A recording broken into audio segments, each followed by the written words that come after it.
হয় না। বাবা আমি তো বহু কিছুই তোকে জন্য রেখে গেলাম, আমার 2 বিঘে জমি বেশি একটু লন্ডন ফাটা।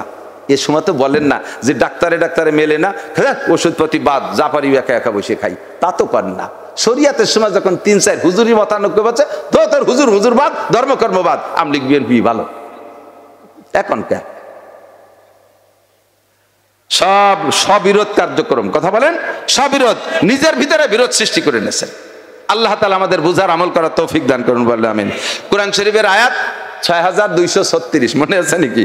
হুজুরি বনে না, হুজুররা 3-4 রকম বলে। তাহলে সেই দুঃখে আপনি হুজুরগিরি ছাড়িয়ে দিয়ে, ধর্মকর্ম ছাড়িয়ে দিয়ে রাগ করে চলে গেলেন। আচ্ছা, আপনি বাড়ির কাছে ডাক্তারের কাছে ওষুধ খাইছেন, এই ওষুধে আপনার কোনো কাজই নেই। এবার আপনি কি করবেন? থানা কমপ্লেক্সে গেছেন, ও জায়গায় এমবিবিএস আছে, সেই এমবিবিএস দেখাইছেন, কাজই নেই, চলে গেছেন আপনি যশোর, সে জায়গার ডাক্তার দেখাইছেন, আরো অত্যাধুনিক মেশিন দিয়ে ডায়াগনোসিস হয়েছে, ওষুধ দিচ্ছে, সারে নাই।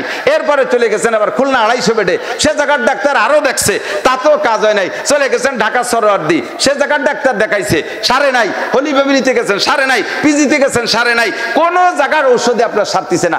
রাগ করে এক জায়গার ডাক্তারে এক প্রেসক্রিপশন দেয়, আর এক ডাক্তারের কাছে ওই দেখে কি ডাক্তার না, একটা ছাগল।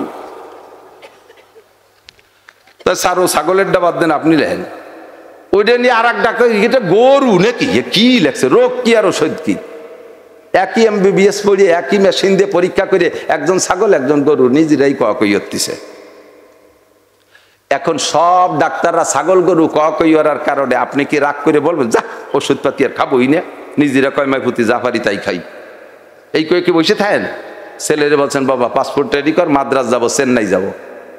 আপনি তো এই জায়গায় বাড়ি বসে থাকেন না যে ডাক্তারে মিল হচ্ছে না বিধায় আমি আর ওষুধ খাবো না, কাজে আমি আর যা খুঁজে মরি গেলি আর ওষুধ খাবো না, তা বলি তো বসে থাকেন না। আপনি এবার পাসপোর্ট ভিসা করে ইন্ডিয়া চলে গেছেন, মাদ্রাজ চেন্নাই চলে গেছেন, সে জায়গার ডাক্তাররা ওষুধ দিচ্ছে, সারে নাই। এবার কয় চল যায় একটু সিঙ্গাপুর যায়, পয়সা করি থাকতে মরার আগে পয়সা কটা খরচ করে দিয়ে যাই।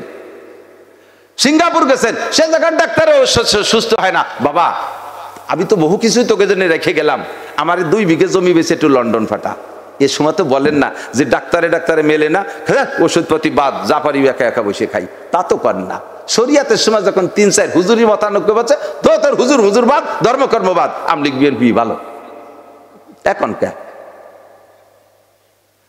সব স্ববিরোধ কার্যক্রম, কথা বলেন স্ববিরোধ, নিজের ভিতরে বিরোধ সৃষ্টি করে নিয়েছেন। আল্লাহ তাআলা আমাদের বুঝার আমল করার তৌফিক দান করুন, বলেন আমিন। কোরআন শরীফের আয়াত 6236, মনে আছে নাকি? আবার কেউ বলেন না বিসমিল্লাহ বাদে 7 আয়াত, এটাও সহি। আবার বিসমিল্লাহ বাদে 7 আয়াত, বিসমিল্লাহ সহ 7 আয়াত হলি 7 আয়াত হবে কিভাবে? কয় যে ইহদিনাস সিরাতাল মুস্তাকিম সিরাতাল্লাযীনা আন'আমতা আলাইহিম গায়রিল মাগদুবি আলাইহিম ওয়ালাদ-দাল্লিন, সিরাতাল্লাযীনা আন'আমতা আলাইহিম গায়রিল মাগদুবি আলাইহিম ওয়ালাদ-দাল্লিন, এইটুকু এক আয়াত। আর কেউ বলেন না ইহদিনাস সিরাতাল মুস্তাকিম এক আয়াত, সিরাতাল্লাযীনা আন'আমতা আলাইহিম আর এক আয়াত, গায়রিল মাগদুবি আলাইহিম ওয়ালাদ-দাল্লিন আর এক আয়াত। এই মতানৈক্য কষ্ট হয়ে যাচ্ছে দিকে জাতি বললাম, আমরা রাত বাড়ি যাচ্ছে, স্বভাব খারাপ। আল্লাহ তো কোরআন শরীফের এই 6236 বা 66 যাই হোক না কেন, ইকালু লি সাহিবিল কোরআন, আমার দিক এদিক বেসতে যাবেন, সবচেয়ে উপরে উঠে দিচ্ছে, যাবেন না? আপনাদের সাধারণ পাবলিকরে আল্লাহ কি ছাড় দিয়েছে তা তোর কোয়ার মতো না। আমাকে মৌলবীকে মারির অভাব নাই, আমাদের উপরে খুব কঠোরতা, কারণ হওয়া উচিত হাসানাতুল আবরার সাইয়াতুল মুকাররাবিন। একটা কাজ খেয়াল করতেছেন না আপনারা? একই কাজ একজনে করলে থ্যাংক ইউ, আর একজনে সেই কাজ করলে কিচ্ছুই নেই। যার থেকে যতটুকু দাবি, সাধারণ পাবলিকই 5 ওয়াক্ত নামাজ ঠিক মতো পড়লে, রমজানের রোজা রাখলে, ভাই বলে দিচ্ছে না হেডলাইন, 5 ওয়াক্ত নামাজ, রমজানের রোজা, হজ ফরজ হলে হজ, যাকাত ফরজ হলে যাকাত, কুরবানি ওয়াজিব হলে কুরবানি, পর্দা করবেন পিওর ভাবে, দাড়ি কটা রাখবেন, কোরআন শরীফ শুদ্ধ করে পড়া শিখবেন, মাথায় মাথায় মোটা কয়টা আমল করলে নবী রাসূলদের সাথে বিনা হিসাবে জান্নাতে চলে যাবেন। তাফসীরে মারিফুল কোরআনের মুফতি শফি সাহেব হুজুর রাহমাতুল্লাহ আলাইহি লেখেন যে আলেম अगर तहज्जुद ना पढ़े वो आलेम दरकिनार, वो मुसलमान ही नहीं रहेगा। आलेम যদি তাহাজ্জুদ না পড়ে, ওরে আলেম তো দূরের কথা, ও মুসলমানই থাকে না। অথচ আপনাকে পাবলিক সম্পর্কে বলে নাই। আপনাদের সুযোগ, হাফেজ সাহেব বড় হাফেজ, ভালো হাফেজ, কোরআন শরীফ তুতুর করে পড়ে যায়, শুনতে খালি মনে চায়, কঠিন ইয়াদ, 1 ঘন্টায় মিনিমাম 3 পারা পড়ে।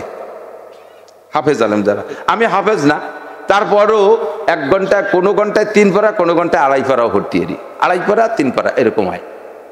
তাহলে আমার কোরআন শরীফ পড়া ইজি, কারণ ওই পৃষ্ঠার শুরুতে আয়াতে শুরু দেখলে শেষ পর্যন্ত দেয়া লাগে না, প্রায় মুখস্থ হয়ে গেছে, ভর্তি ভর্তি দেখতে দেখতে মুখস্থের মতো হয়ে গেছে। তা আমাকে কোরআন শরীফ পড়তে কোনো কষ্ট হয় না।